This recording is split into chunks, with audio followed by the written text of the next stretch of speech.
Hello friends, very very good afternoon. আশা রাখি সকলে ভালো আছো, সুস্থ আছো, আর আমরাও খুব ভালো আছি। আর এখন দেখো রেডি হচ্ছি। তার কারণটা অলরেডি তোমরা আমার আগের ভিডিও দেখে বুঝতেই পেরেছো। তো মোটামুটি আমি রেডি হওয়ার পরে এখন সোনুকে রেডি করছি, কারণ ও অনেকক্ষণ থেকে ব্যস্ত হয়ে গেছে আর কি, ভাবছে মা রেডি হয়ে গেল, আমি কখন রেডি হব। তাই তিয়াশাকে বললাম যে আমাকে একটুখানি ফিনিশিং টাচ দেওয়ার বাকি আছে, তার আগে তুমি সোনুকে একটু রেডি করে দাও। বাচ্চারা এমনটাই হয়, মা যেভাবে সাজবে, মায়ের মোটামুটি সাজ কমপ্লিট হয়ে যাওয়ার আগে ওরাও যেন রেডি হয়ে যায়, এই ব্যাপারগুলো কিন্তু থাকে।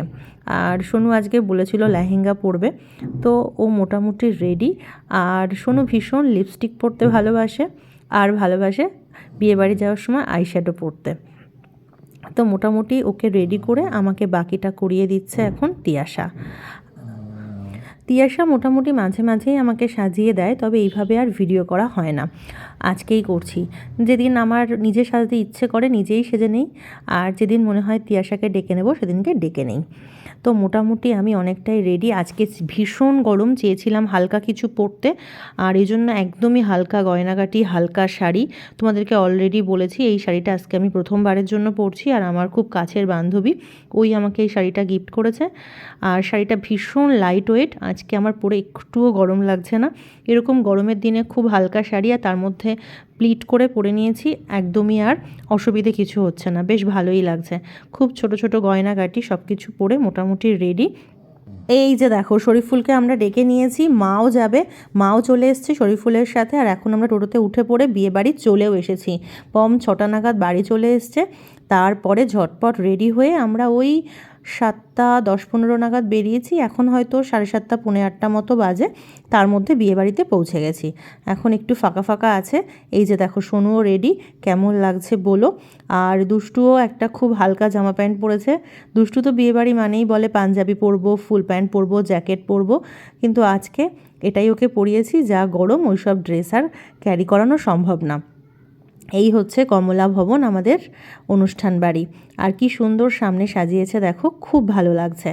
দুষ্টু তো মাকে নিয়ে টানাটানি করছে, সোনু একটু আমার জন্য দাঁড়িয়ে আছে, আর আমি একটু টুকটাক ভিডিও বানাবো, এখানে কয়েকটা রিলস বানাবো, সেই জন্য এখানটাতে অপেক্ষা করছি। আর হ্যাঁ, আমার না ফুল কেনা হয়নি, আজ যেহেতু পম অফিস গেছিলো, তো আসার পথে একটা ফুলের মালা নিয়ে নিয়েছি, জুঁই ফুলের মালা। এই সময় জুঁই ফুলের মালাটা কিন্তু খুব ভালো লাগে, তো ওটাই এখন মাথায় লাগিয়ে নিলাম পমের সাহায্যে।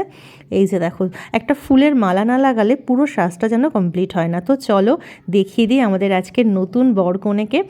অরিজিৎ দা এখনও আসেনি, শতাব্দীও রেডি হয়ে আসেনি। শতাব্দী আসলে নতুন বউকে রেডি করে তারপর নিজে রেডি হচ্ছে।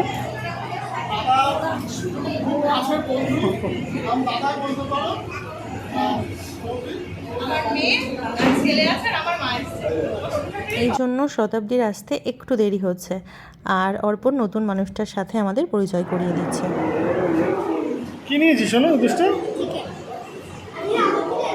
দুষ্টু এসেই ওর পছন্দের জিনিসটা নিয়ে নিয়েছে, আর সোনুও ঘোরাঘুরি করছে। এখনও খুব একটা বেশি ভিড় হয়নি।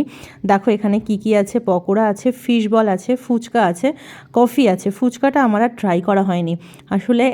এখনই যদি এই টুকিটাকি খেয়ে নেই তাহলে মেন কোর্সে গিয়ে আর কিছু খেতেই পারবো না, সেজন্য আমি শুধু একটু পকোড়া খেয়েছি। আর পরে আর একটা জিনিস ট্রাই করেছি, সেটা আসছে, তোমাদেরকে আস্তে আস্তে দেখাবো। দুষ্টু নিজের জন্য নিয়েছে, আবার দিদুনের জন্য নিয়ে যাচ্ছে।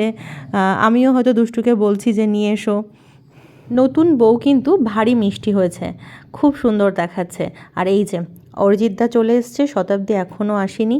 তো নতুন বরকনেকে কিন্তু খুব ভালো লাগছে, খুব সুন্দর মানিয়েছে। নতুন বউয়ের শাড়ির রঙটা বেশ মিষ্টি। আর দেখো নিচে পাতা কার্পেট, তারপর পেছন দিকের সাজানোটা, সব কিছু মিলিয়ে মিশিয়ে বেশ দারুণ। তো এই যে আমি এখন বসে বসে একটু পকোড়া টেস্ট করছি, আর মেয়েকে বলেছি একটু ভিডিও তুলে দিতে। চারপাশটা দেখো এখনও কিন্তু বেশ ফাঁকা, একটু পরেই আরও অনেক ভিড় হয়ে যাবে। আর বলছিলাম না আরও কিছু চলে আসবে, এই দেখো আইসক্রিম।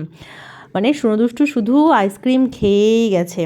প্রচুর প্রচুর রকমের ফ্লেভার ছিল এখানে। বাটারস্কচ ছিল, ভ্যানিলা ছিল, টুটি ফ্রুটি ছিল, কেশর পেস্তা ছিল, চকলেট ছিল। এই যে দেখো প্রচুর প্রচুর আইটেম ছিল। দুষ্টু সবগুলো ট্রাই করেই যাচ্ছে। সোনু দুষ্টু এতগুলো আইসক্রিম খেয়েছে যে শেষমেশ ওদের আর কিছু খেতেই হয়নি। তো এই যে কাকিমা চলে এসছে, কাকিমাকেও ভারী মিষ্টি লাগছে, ছেলের মা বলে কথা। তো সেজে গুজে কাকিমা চলে এসেছে। অনুষ্ঠান বাড়ি মানেই আরও 2-4 জন পরিচিতর সাথে দেখা। তো পমেরও এখানে আরও কয়েকজন পুরনো বন্ধুর সাথে দেখা হয়ে গেল, তাদের সাথে টুকিটাকি গল্প চলছে। আর কাকিমা বলছিল তোমরা অনেক দিন আমাদের বাড়িতে কিন্তু আর আসো না।